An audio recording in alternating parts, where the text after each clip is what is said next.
Bueno, para nuestro primer caso, nosotros elegimos el documento de Nuevos Enfoques de Desarrollo para México, escenarios del 2020.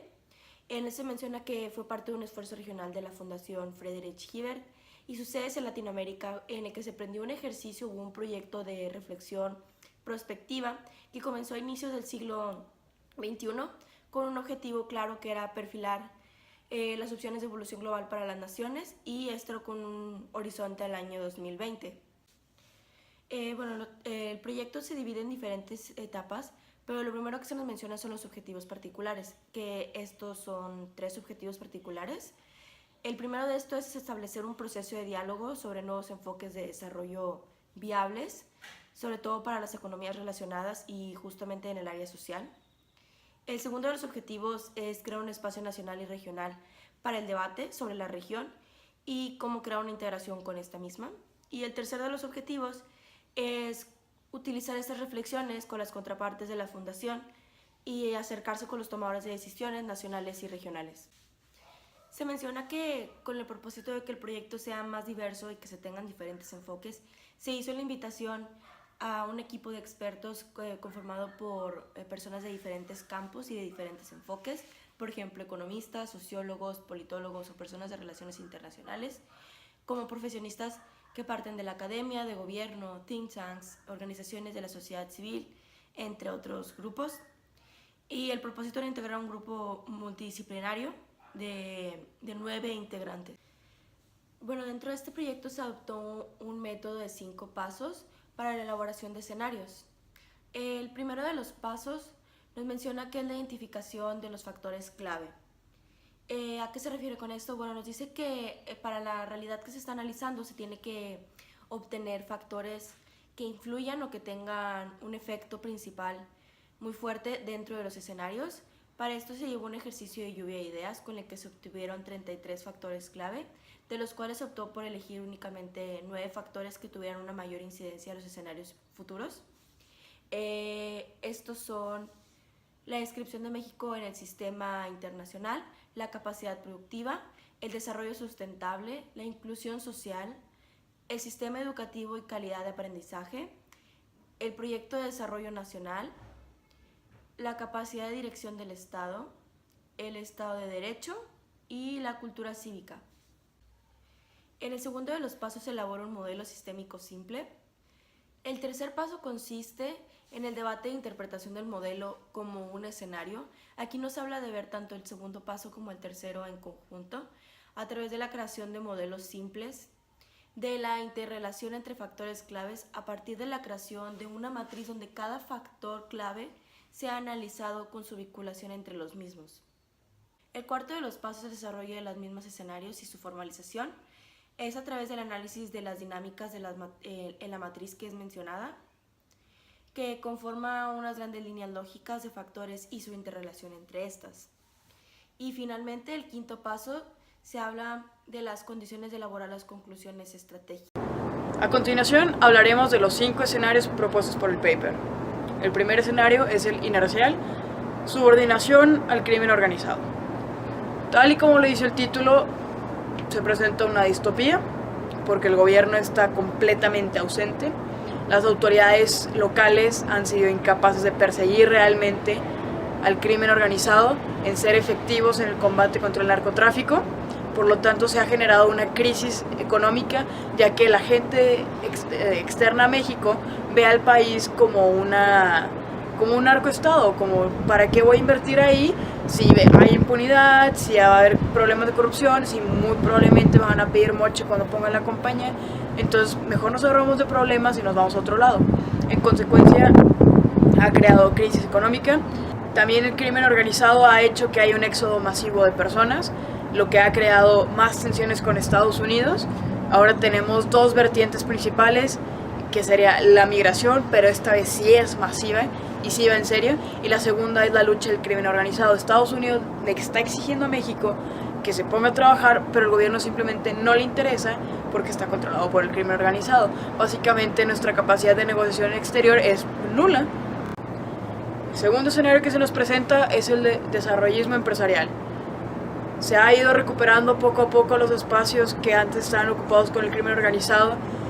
la sociedad civil se ha ido replanteando si realmente la corrupción es el camino y ha decidido intentar algo diferente con la cultura de legalidad. Esto claramente impulsado por el sector empresarial, han sido un motor muy fuerte de este escenario, lo que hace que la gente, la cultura, al ver que la empresa y que el Estado y que todo el mundo está trabajando de un modo limpio, de un modo bien, la misma inercia está llevando a la comunidad a hacer las cosas bien. Básicamente tenemos una identidad de respeto, de justicia y de legalidad. El tercer escenario es titulado Cambio Refundacional. ¿Qué quiere decir con esto? Que ha llegado un caudillo a personificar todo ese idealismo mexicano y en cierto modo ha llegado al poder, a la presidencia, por métodos legítimos sí, pero con propuestas populistas. Nuestra relación exterior con Estados Unidos se ha hecho tensa por esas mismas propuestas de populismo.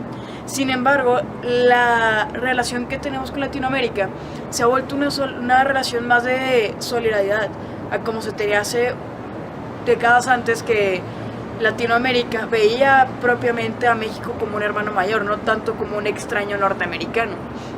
En temas económicos, se ha decidido cerrar el mercado nacional, hacernos una potencia más regionalista, no tanto proyectada como en la actualidad a nivel mundial. Los tratados de libre comercio realmente no se están usando como deberían, debido al enfoque que se le está dando a Latinoamérica de prioridad.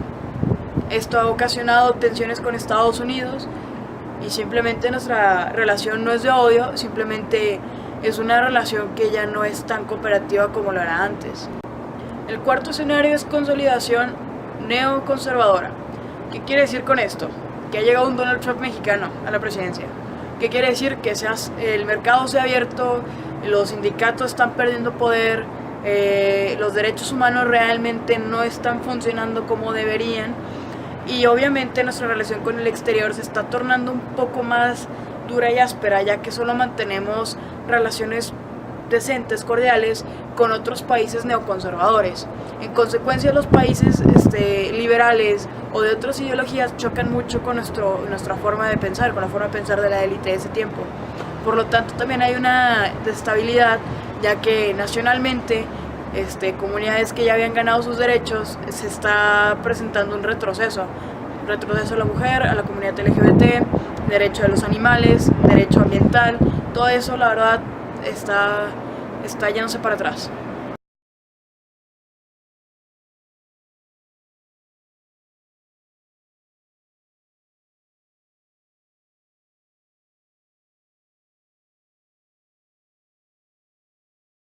El quinto y último escenario es el de cambio progresista. ¿Qué quiere decir con esto? Que en la Cámara de Diputados saben que hay diferencias, pero han decidido dejarlas a un lado y en verdad ponerse a hacer su trabajo. En consecuencia de esto, ha habido una serie de reformas que han ayudado al país poco a poco a salir adelante.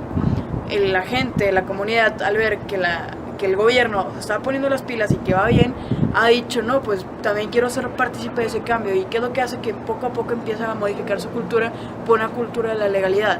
En consecuencia, para el 2020, México es un país con un progreso bastante bueno en materia económica, en materia de política exterior, en derechos humanos. Básicamente México por fin se ha puesto de acuerdo a ver qué quiere hacer y no solo tiene su plan de desarrollo, y también por primera vez en muchísimas décadas, si no es que en toda la historia, tiene una agenda de hacia dónde México quiere llegar en un futuro. ¿Qué quiere decir? Que esta agenda progresista no va a cambiar cuando cambie el gobierno, porque ya hay una estabilidad, ya hay una continuidad, sea el gobierno de izquierda, sea el gobierno de centro, el gobierno... Bueno, pues mi reflexión es que cuando se empezó este estudio en el 2011, buscaron como englobar todos los futuros posibles, desde un futuro distópico como el narcofuturo a un futuro más progresista, como el último futuro, o un futuro más conservador. Entonces se buscó englobar todo. Sin embargo, han pasado 9 años desde la realización del estudio y realmente ninguno de los 5 futuros se ve que es el que domine plenamente en México. Se puede ver polarizaciones de todos los futuros y se puede pensar que el México actual es una mezcla de todos esos factores claves que se propusieron en el estudio. Actualmente yo considero que hay escenarios que sí son realmente plausibles, como el de desarrollo empresarial, el desarrollista empresarial, considero que es uno de los más factibles, porque se está viendo al menos aquí en Monterrey cómo se ha ido avanzando desde el sector privado para llegar a ese punto de la legalidad y el que todos tengamos una conciencia colectiva hacia el favor del país. Entonces, esa básicamente es mi reflexión. Bueno, conforme vimos, de acuerdo a lo que presentó mi compañera Miroslava y con la metodología que explicaba yo al inicio, vemos que los escenarios son una oportunidad de desarrollo de estrategias que plantean opciones o que plantean diferentes, los escenarios plantean diferentes alternativas de lo que podría llegar a suceder o de los resultados que a través de las políticas que el gobierno puede establecer que llevaría a tomar esos escenarios. Como vimos con lo planteado, depende mucho de la intervención social y depende mucho de la intervención del gobierno los resultados que vamos a obtener. De acuerdo con la información que presenta la Fundación, nos dice que los esfuerzos se centraron en describir una proyección de 10 años en la que los factores clave que se mencionó con anterioridad de una u otra manera conformarían de alternativas diversas hacia las realidades de los futuros.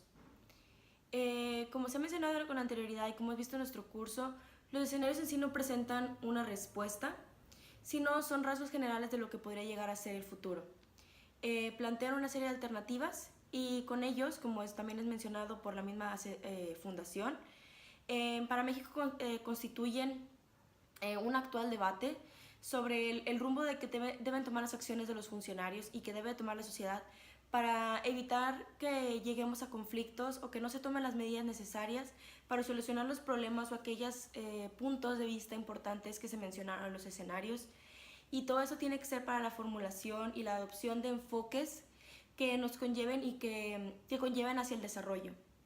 Por eso me parece importante analizar los resultados que plantean los escenarios para que podamos en conjunto con las asociaciones y las fundaciones y todos aquellos actores que se puedan involucrar el gestionar de manera adecuada las acciones que llevarán a cabo la sociedad civil junto con el gobierno para, en sí, llegar a un futuro ideal.